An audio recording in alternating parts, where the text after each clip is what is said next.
Mga nakasisindak na halimaw at kakaibang nilikha sa lapik at nakatagong kayamanan.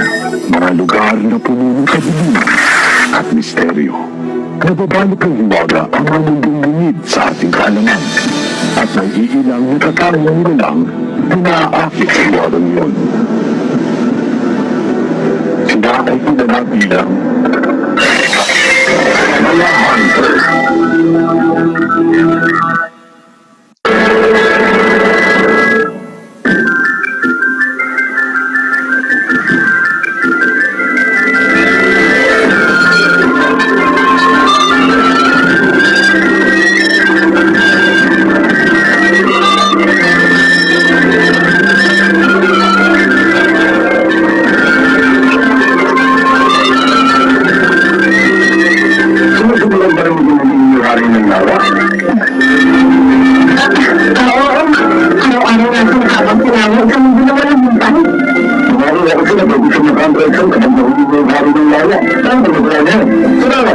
Kung hindi naman nalalaki nga, hindi tayo matake mga limo ng katampang. Ano bang pag-asa lang isang maliit at payat na bata?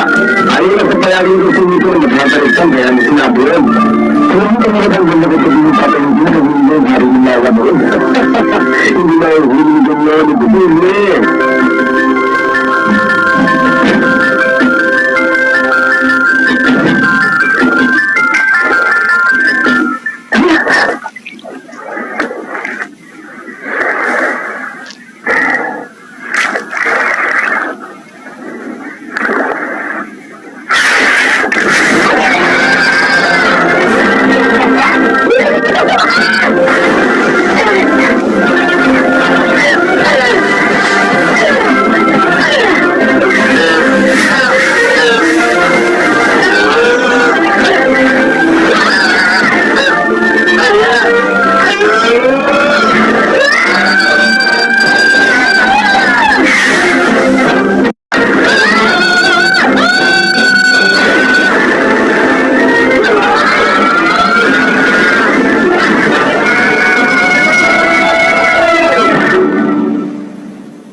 Siguro nga talagang nasa dulo ng lagi na.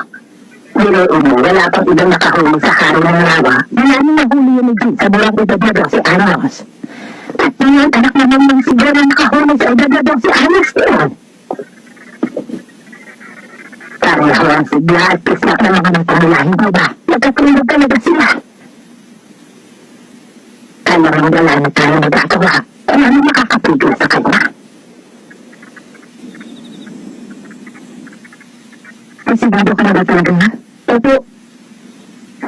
Hindi mo kailangan lang to. Ano naman nahuhiyan ka ng tatay na may lisens ka pa namin kaya naging ko siya, hindi ba? Opo, alam ko. Basta nangyayari din ka ba yung salagaan ka? Ang galing ko na, ba? Ano? Importante tinaw kasi ang pagiging hantay ka lang ito nagawa rin. Kaya gusto ko din. Hindi yung trabaho naging hantay dahil dati doon. Palagi nasa talalit ang buhay mo. Ano bang oras pwede ka mamatay?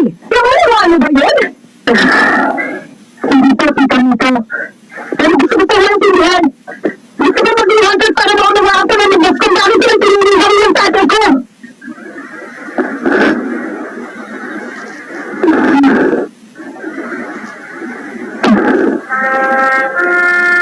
Ay, sige na ako. Hindi ka talaga sa kanya.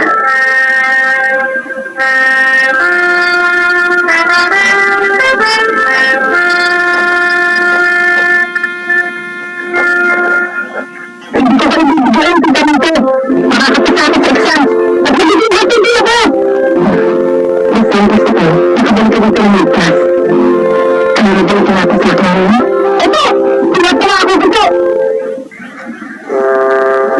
Wala ako!